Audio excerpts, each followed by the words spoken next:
Hello students, स्वागत है आप सभी का एक बार फिर से हमारे YouTube channel prepare for boards पर। तो इस वीडियो के अंदर आज हम सीखेंगे कि किसी भी कॉम्प्लेक्स नंबर का आर्गुमेंट कैसे निकालते हैं। तो चलिए सीखते हैं argument of a complex number. Argument सीखने से पहले आपको ये तो पता ही होगा कि कॉम्प्लेक्स नंबर क्या होता है। तो अगर आपको नहीं पता, मैं आपको बता देता हूँ। Z से कॉम्प्लेक्स नंबर को डिनोट करते हैं और वो नंबर जिसको a प्लस आयोटा b की फॉर्म में लिखा जा सके वो नंबर क्या होता है, कॉम्प्लेक्स नंबर होता है। जहाँ पे जो a वाला पार्ट होता है ये रियल पार्ट होता है और आयोटा b वाला जो पार्ट होता है ये इमेजिनरी पार्ट होता है।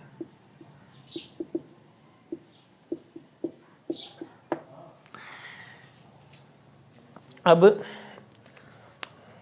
जो a प्लस आयोटा b है इसका आर्गुमेंट कैसे फाइंड आउट करेंगे उसका मैं आपको आज एक अच्छा सा मेथड बताऊंगा। ये अगर आप 11th क्लास में पढ़ रहे हैं या आप किसी कंपटीशन एग्जाम की तैयारी कर रहे हैं जिसके अंदर आर्गुमेंट निकालना आता है या कॉम्प्लेक्स नंबर से रिलेटेड क्वेश्चन आते हैं, जैसे एयरफोर्स है, नेवी है या फिर NDA का एग्ज़ाम या JEE का एग्ज़ाम है, तो उसके अंदर आप फटाफट आर्गुमेंट कैसे निकाल सकेंगे वो हम देखेंगे। तो देखिए, मान लिया हमने कोई भी कॉम्प्लेक्स नंबर है ये प्लस आयोटा b इसका आर्गुमेंट निकालना है। तो सबसे पहले हमें ये पता होना चाहिए कि आर्गुमेंट होता क्या है। बिल्कुल बेसिक से सिखाऊंगा, मैं आपको मान के चल रहा हूँ कि आपको आर्गुमेंट का कुछ भी नहीं पता। तो सबसे पहले हम एक प्लेन लिखते हैं, आपको मैं बताता हूँ आर्गुमेंट क्या होता है। कॉम्प्लेक्स नंबर को दिखाने के लिए एक अलग प्लेन की ज़रूरत पड़ती है जिसका नाम होता है आर्गेंड प्लेन। क्या नाम होता है? आर्गेंड प्लेन। जैसे हम XY को दिखाने के लिए कौन सा प्लेन यूज करते हैं? रियल नंबर को दिखाने के लिए XY प्लेन यूज करते हैं, जो आप 10th क्लास शुरू से ही पढ़ते आ रहे हैं। 10th क्लास तो क्या शुरू से ही आप पढ़ते आ रहे हैं XY प्लेन। इसके अंदर क्या होता है, यहाँ पे जो X एक्सिस की जगह है यहाँ पे रियल एक्सिस आ जाती है और जो Y एक्सिस है वहाँ पे इमेजिनरी एक्सिस आ जाती है। ठीक है, रियल एक्सिस पे तो जो ये नंबर होंगे A वाले, जो रियल पार्ट वाले नंबर होंगे ये दिखाए जाते हैं और इमेजिनरी एक्सिस पे जो आयोटा b वाले हैं ये दिखाए जाते हैं। अब हमने जो कॉम्प्लेक्स नंबर लिया है a प्लस आयोटा b, मान लिया हमने a पॉइंट यहाँ पर है और आयोटा b पॉइंट हमने मान लिया यहाँ पर है। ठीक है, अब ये दोनों कहाँ मिलेंगे? जाके इस पॉइंट पर ये दोनों मान लिया मिल जाएंगे। तो ये हमारे पास एक कॉम्प्लेक्स नंबर हो जाएगा a plus iota b, a plus iota b। अब ये जो कॉम्प्लेक्स नंबर रियल एक्सिस के साथ एंगल बना रहा है, मान लिया थीटा एंगल बना रहा है, इस थीटा एंगल को हम आर्गुमेंट बोल लेंगे। कॉम्प्लेक्स नंबर रियल एक्सिस के साथ जो भी एंगल बनाएगा उसे हम क्या बोल लेंगे? Argument of a complex number बोल लेंगे। अब आर्गुमेंट भी दो तरह का होता है, एक सिंपल आर्गुमेंट और एक प्रिंसिपल आर्गुमेंट। प्रिंसिपल आर्गुमेंट आपको पूछा जाता है कैसे find the principal argument of given complex number, और आर्गुमेंट की ज़रूरत आपको पोलर फॉर्म निकालने में भी पड़ती है। तो अब हम सीखेंगे कि कैसे फाइंड आउट करेंगे आर्गुमेंट को। आर्गुमेंट आपको पता ही चलेगा क्या होता है। तो उससे पहले हमें अगर कोई भी कॉम्प्लेक्स नंबर गिवन है उसका हमें कोऑर्डिनेट पता होना चाहिए कि कौन से कोऑर्डिनेट में लाई करेगा। तो देखिए, मैं आपको बता देता हूँ, सबसे पहले फॉर्मूला ही बता देता हूँ आपको। क्या लिखेंगे आप आर्गुमेंट फाइंड आउट करने के लिए? Theta is equal to tan inverse modulus लगाएंगे आप, जो भी आयोटा के साथ नंबर है वो लिखेंगे और उसके डिवाइड में जो रियल पार्ट है वो लिखेंगे। ये होगा आर्गुमेंट फाइंड आउट करने का तरीका। लेकिन ये इतना सही नहीं है, ये सिर्फ जो प्लस प्लस वाले हैं उन्हीं की फॉर्म के लिए, ये प्लस आयोटा बी की फॉर्म के लिए ही है ये। अब अगर आपको minus a plus iota B दे दिया जाए या a माइनस आयोटा बी दे दिया जाए, उसके लिए क्या करेंगे? तो उसके लिए हमें पहचानना पड़ेगा कि ये जो कॉम्प्लेक्स नंबर है कौन से क्वाड्रेंट के अंदर होगा। तो देखिए, मैं आपको सिखा देता हूँ, फिर से एक हम बना लेते हैं। ये फर्स्ट क्वाड्रेंट हो गया हमारे पास, ये सेकंड क्वाड्रेंट हो गया, ये थर्ड क्वाड्रेंट और ये फोर्थ क्वाड्रेंट। ठीक है, अब मैं यहाँ पे x एक्सिस y एक्सिस ही मान के चल रहा हूँ। अगर आपको आर्गेंट प्लेन से थोड़ी बहुत दिक्कत होती है, अगर आपको समझ नहीं आ रहा तो मैं XY प्लेन ही मान लेता हूँ, आपको अच्छे से समझ आ जाएगा। देखिए, अब फर्स्ट क्वाड्रेंट के अंदर तो आपको पता है एक्स भी पॉजिटिव होता है, एक्स एक्सिस यहाँ पे पॉजिटिव और इस साइड नेगेटिव, वाई एक्सिस ऊपर पॉजिटिव और नीचे नेगेटिव होती है, आपको अच्छे से पता होगा। अब यहाँ पे एक्स एक्सिस पॉजिटिव और वाई एक्सिस भी पॉजिटिव, फर्स्ट क्वाड्रेंट के अंदर दोनों पॉजिटिव है ना, तो फर्स्ट क्वाड्रेंट के अंदर हम लिख लेते हैं एक्स भी पॉजिटिव रहेगा और वाई भी पॉजिटिव रहेगा, मतलब ए भी पॉजिटिव रहेगा और आयोटा बी भी पॉजिटिव रहेगा। इससे आप कंपेयर करके देख सकते हैं। अब सेकंड क्वाड्रेंट के अंदर एक्स एक्सिस नेगेटिव आ गई ना और वाई एक्सिस क्या होगी, पॉजिटिव होगी, तो सेकंड क्वाड्रेंट के लिए क्या लिखेंगे, एक्स क्या है, नेगेटिव है और वाई क्या है, पॉजिटिव है। इसी तरह से थर्ड क्वाड्रेंट के लिए एक्स नेगेटिव है यहाँ पे और वाई भी नेगेटिव है, तो थर्ड क्वाड्रेंट के लिए क्या लिखेंगे, एक्स नेगेटिव है और वाई नेगेटिव। अब इसी तरह से फोर्थ क्वाड्रेंट में देखिए एक्स पॉजिटिव आ गई और वाई नेगेटिव आ गई, तो एक्स क्या है फोर्थ क्वाड्रेंट में, पॉजिटिव है और वाई क्या है फोर्थ क्वाड्रेंट में, नेगेटिव। ठीक है, तो आप इन बातों को ध्यान रखेंगे। अब ये आपको एक बार समझ में आ गया तो कॉम्प्लेक्स नंबर को देख के ही आप पता लगा लेंगे कि भी कौन से क्वाड्रेंट के अंदर है। ये चीज़ें हमने आपको क्यों लिखवाई हैं, क्यों क्वाड्रेंट पहचानना जरूरी किसी भी कॉम्प्लेक्स नंबर का, वो आपको अभी पता चल जाएगा। तो देखिए, अगर आपको पता चल गया कि ये कॉम्प्लेक्स नंबर फर्स्ट क्वाड्रेंट में है, मतलब ए और बी दोनों पॉजिटिव, तो आपका थीटा किसके इक्वल होगा, theta is equal to tan inverse modulus B by A के इक्वल होगा। ठीक है, अगर आपको पता चल गया कि आपका कॉम्प्लेक्स नंबर सेकंड क्वाड्रेंट में है, तो सेकंड क्वाड्रेंट के लिए आप थीटा लिखेंगे pi minus tan inverse mod B by A. अब ये tan इनवर्स क्या है, इससे आप कन्फ्यूज मत होइए। अगर आप 11th क्लास के अंदर हैं तो ये थोड़ी इनवर्स ट्रिग्नोमेट्री जो आप 12th क्लास के अंदर पढ़ेंगे, इससे कुछ ज़्यादा दिक्कत नहीं आएगी, मैं आपको सिखा दूंगा, एग्जांपल भी लेके मैं आपको दिखाऊंगा कि कैसे फाइंड आउट करेंगे। अगर थर्ड क्वाड्रेंट के अंदर है तब क्या लिखेंगे, थर्ड क्वाड्रेंट के अंदर लिखेंगे minus pi plus tan inverse modulus B by A, और बी और ए आप समझ ही गए होंगे, ए रियल पार्ट है और बी जो इमेजिनरी नंबर के साथ नंबर लिखा है, आयोटा के साथ जो नंबर लिखा है वो है। अब आखिरी क्वाड्रेंट में क्या लिखेंगे, थीटा माइनस लगा देंगे, minus of tan inverse modulus B by A लिख देंगे। ठीक है, तो ये हमारे कुल 4 फॉर्मूले हो गए 4 क्वाड्रेंट के लिए। ये आपको जल्दी से याद हो जाएंगे, अगर आप प्रैक्टिस करेंगे तो अच्छे से याद हो जाएंगे। आप बिना क्वाड्रेंट लिखे एक बार याद होने के बाद सिंपली आर्गूमेंट निकाल सकते हैं किसी भी कॉम्प्लेक्स नंबर का। तो देखिए, मैं आपको अब एग्जाम्पल लेके दिखाता हूँ, कोई भी कॉम्प्लेक्स नंबर मान के उसका आर्गूमेंट मैं आपको निकाल के दिखाता हूँ अभी।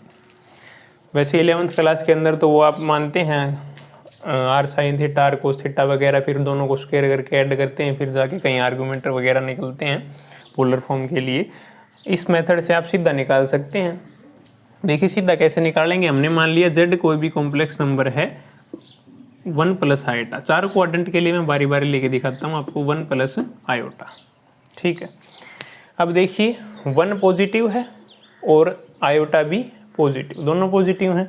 अब x पॉजिटिव y पॉजिटिव यहाँ पे कंपेयर करके देख लेंगे, x वाला मतलब a वाला पॉजिटिव, y वाला मतलब ये पॉजिटिव, दोनों पॉजिटिव है ना इसके अंदर, दोनों पॉजिटिव हैं, मतलब कॉम्प्लेक्स नंबर फर्स्ट क्वाड्रेंट के अंदर है। फर्स्ट क्वाड्रेंट के अंदर हमें थीटा क्या लिखना है, tan inverse mod b by A लिखना है। तो थीटा क्या आ जाएगा, theta is equal to tan inverse modulus लगाएंगे, मॉडुलस आपको पता ही है, मॉडुलस या फिर मैग्नीट्यूड जो नेगेटिव वैल्यूज को पॉजिटिव बना देगा।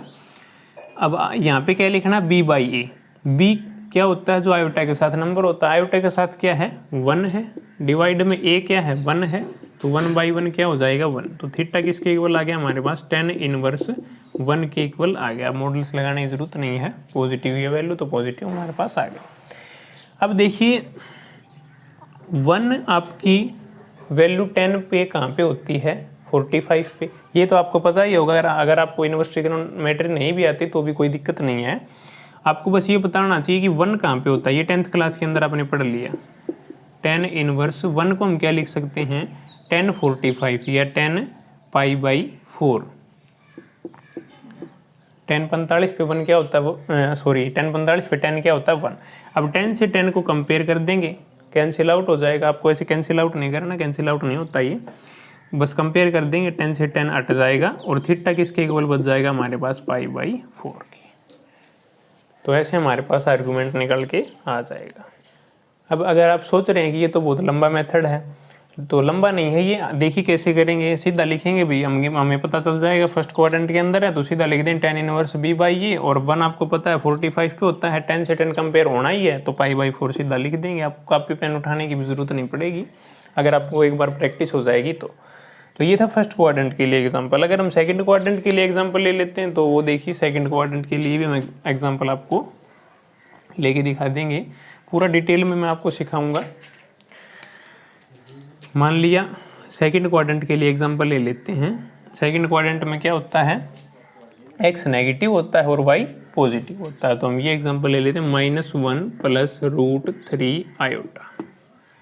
ठीक है, आप अपनी मर्जी से चाहे कोई भी एग्जांपल लो। अगर 10 वाली वैल्यू वहाँ पे शो हो रही है आपको, ये पुट होके 10 से 10 कंपेयर हो रहा है तो ठीक है, नहीं हो रहा तो वहीं पर रख देंगे, वहीं पर छोड़ देंगे। उसका भी मैं एक एग्जांपल आपको करवा दूंगा। तो देखिए ये x नेगेटिव y पॉजिटिव, आपको सीधा यहीं पे देखना है। x नेगेटिव y पॉजिटिव कौन से क्वाड्रेंट के अंदर होता है, सेकंड क्वाड्रेंट के अंदर। अब सेकंड क्वाड्रेंट के अंदर थीटा क्या लिखेंगे, आर्गुमेंट क्या लिखेंगे, π - tan इनवर्स b/a। तो लिख देते हैं फटाफट से, theta is equal to π - tan inverse b/a। b क्या है, √3 है जो आयोटा के साथ होता है, और a क्या है जो रियल पार्ट होता है -1 है।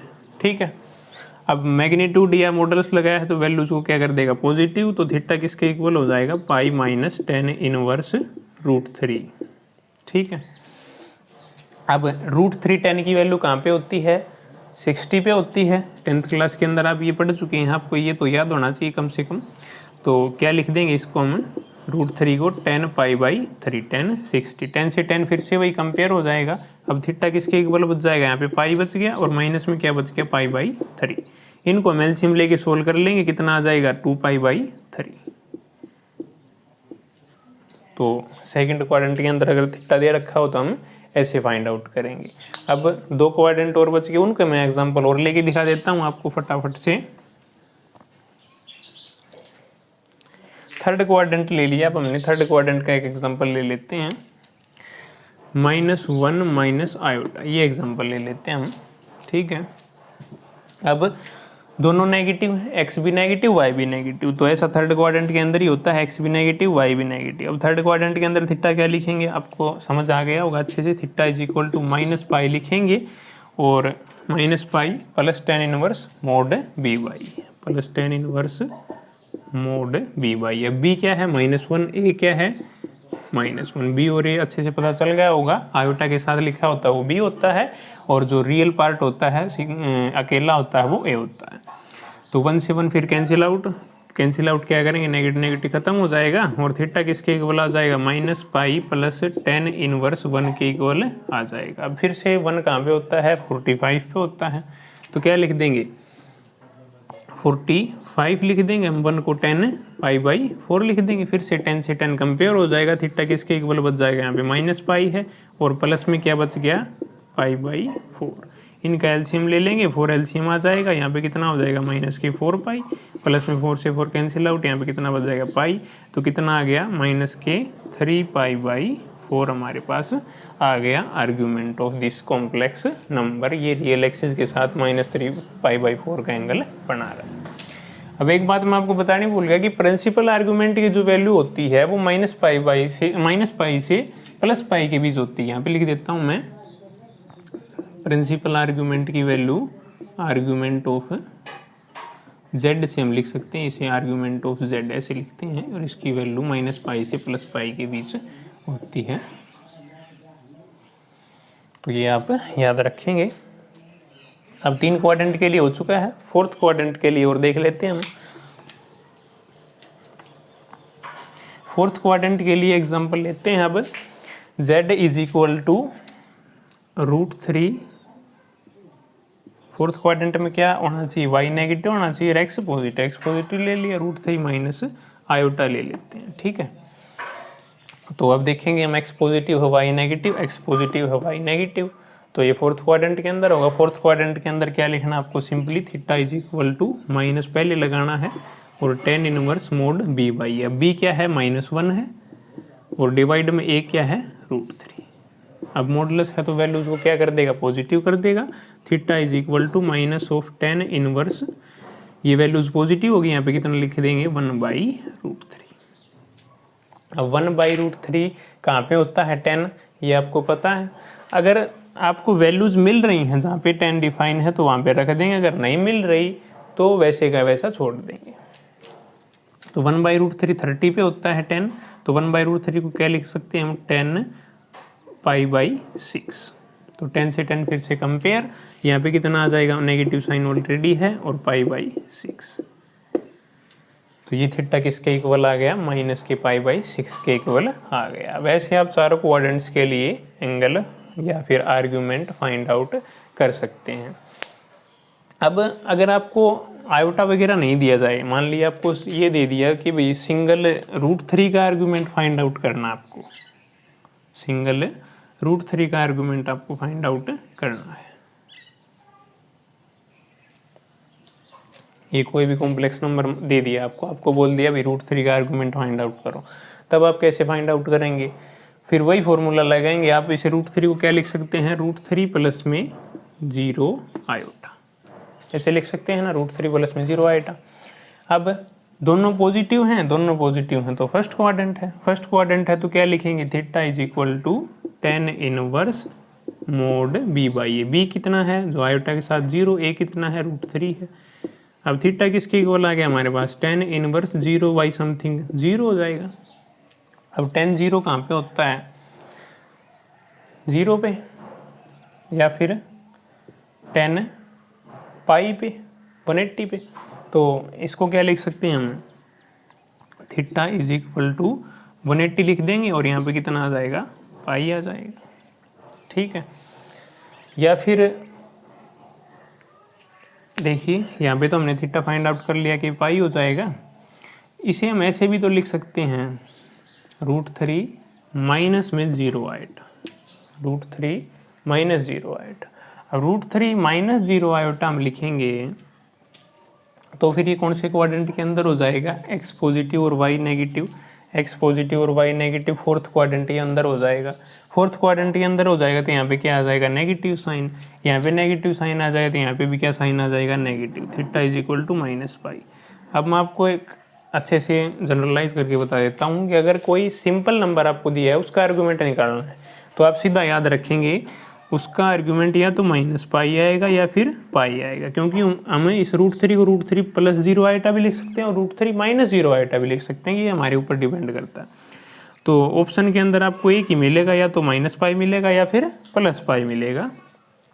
तो इसे आप याद करके चलेंगे, -π आएगा या फिर +π आएगा अगर सिंगल नंबर का आर्गूमेंट फाइंड आउट करने के लिए बोला है तो। अब अगर रियल पार्ट आपको ना दें और ओनली इमेजिनरी पार्ट आपको दे दें फिर क्या होगा, तो फिर देखिए एक एग्जांपल अभी ले लेते हैं हम। z कोई भी कॉम्प्लेक्स नंबर आपको दे दिया, 3 आयोटा ही दे दिया मान लिया, ठीक है। इसी का फाइंड आउट करो भी आर्गूमेंट, तो कैसे फाइंड आउट करेंगे, इसको हम कैसे लिख सकते हैं, 0 प्लस में 3 आयोटा, 0 प्लस में 3 आयोटा लिख सकते हैं। 0 प्लस में 3 आयोटा लिखेंगे तो दोनों पॉजिटिव हैं, एक्स भी पॉजिटिव वाई भी पॉजिटिव, तो फर्स्ट क्वाड्रेंट है, फर्स्ट क्वाड्रेंट में थीटा क्या लिख देंगे, theta is equal to 10 inverse B by A. B कितना है, 3 है, ए कितना है, 0, समथिंग बाई 0 क्या होता है, infinity. Theta is equal to 10 inverse infinity. अब आपको पता है 10 इन्फिनिटी कब होता है, π/2 पे होता है, तो theta is equal to 10 inverse 10 π/2 लिख सकते हैं। इसे 10 से 10 कंपेयर हो जाएगा। अब थीटा किसके इक्वल आ गया, π/2 के इक्वल आ गया। अब आप बोल लेंगे भी जो पिछला करवाया था उसके अकॉर्डिंग हम तो इसे ये भी लिख सकते हैं, 0 - 3 आयोटा, 0 - 3 आयोटा नहीं लिख सकते हम इसे, क्योंकि ये +3 आयोटा है, इसका साइन हम कैसे चेंज कर सकते हैं खुद से, वो तो आयोटा के साथ हमने लगा दिया था, वो क्या था, √3 था ओनली, तो इसको +0 आयोटा लिख सकते हैं या फिर √3 - 0 आयोटा लिख सकते हैं, इससे कोई फर्क नहीं पड़ेगा। अगर यहाँ पे 0 + 0 माइनस लिखेंगे तो यहाँ पे नेगेटिव साइन आ जाएगा, जो कि क्वेश्चन के अंदर नहीं है, क्वेश्चन गलत हो जाएगा, ठीक है। तो इस क्वेश्चन का आप ऐसे आर्गूमेंट फाइंड आउट करेंगे। या -3 आयोटा दे दिया जाए तो आप कैसे फाइंड आउट करेंगे? अगर यहाँ पे -3 आयोटा लगा दें तब कैसे फाइंड आउट करेंगे? तो इसे 0 -3 आयोटा लिख लेंगे। अब x पॉजिटिव और y वाला नेगेटिव, x पॉजिटिव y वाला नेगेटिव कहाँ पे है? तो देख लेंगे, x पॉजिटिव y वाला नेगेटिव यहाँ पे है, तो ये क्या आ जाएगा? नेगेटिव साइन लग जाएगा यहाँ पे नेगेटिव साइन लग जाएगा, तो एक थीटा किसके इक्वल आ जाएगा? -π/2 के इक्वल आ जाएगा। तो इसका भी मैं आपको जनरलाइज रिजल्ट लिखता हूँ। अगर आपको सिर्फ b आयोटा दिया जाता है, कॉम्प्लेक्स नंबर क्या दिया जाता है? b आयोटा, तो उसका आर्गुमेंट किसके इक्वल होगा? +π/2 के। और अगर आपको कॉम्प्लेक्स नंबर -b आयोटा दिया जाता है तो उसका आर्गुमेंट किसके इक्वल होगा? -π/2 के। ठीक है, या आपको सिंपली a दिया जाता है, रियल पार्ट दिया जाता है, उसका आर्गुमेंट -π या फिर +π होगा। तो ये बात आप आर्गुमेंट के बारे में याद रखेंगे। तो ऐसे फाइंड आउट हम आर्गुमेंट करेंगे बिल्कुल इजी वे में। बस आपको क्या याद रखना है? ये 4 कोऑर्डिनेट याद रखने हैं आपको। एक बार अब अगर आप इस ट्रिक को कर लेंगे, इस मेथड को कर लेंगे, तो आपको अच्छे से पता चल जाए कोई भी कॉम्प्लेक्स नंबर देखते ही कि ये कौन से कोऑर्डिनेट के अंदर है। जो भी कोऑर्डिनेट होगा उसे हम देखेंगे, फिर उसके अकॉर्डिंग जो फॉर्मूला है वो लिख देंगे।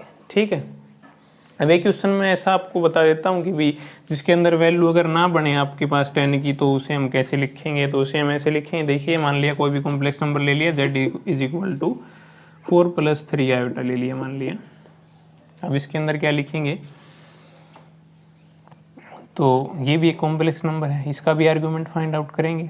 तो फिर दोनों पॉजिटिव हैं, फर्स्ट क्वाड्रेंट है, तो थीटा किसके इक्वल हो जाएगा? tan इनवर्स b/a के इक्वल हो जाएगा। tan इनवर्स b/a, b कितना है? 3 है और a कितना है? 4 है। अब 3/4 तो tan की कोई वैल्यू होती नहीं, तो इसे यहीं पे छोड़ देंगे। ठीक है, तो ऐसे हमें इसको करेंगे argument of any complex number.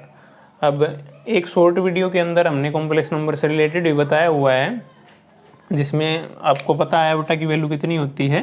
√-1। अगर आयोटा की पावर में आयोटा लिख देंगे तो उसकी वैल्यू क्या होगी? इमेजनरी की पावर में अगर इमेजनरी नंबर लिख देंगे तो उसकी वैल्यू क्या होगी? तो उस वीडियो को भी आप ज़रूर देखें। अगर ये मेथड आपको पसंद आया, अच्छा लगा, वीडियो अच्छी लगी तो इसे लाइक करें, और ऐसे और भी अच्छे मेथड के लिए, अच्छी वीडियोज़ के लिए हमारे चैनल को सब्सक्राइब ज़रूर करें।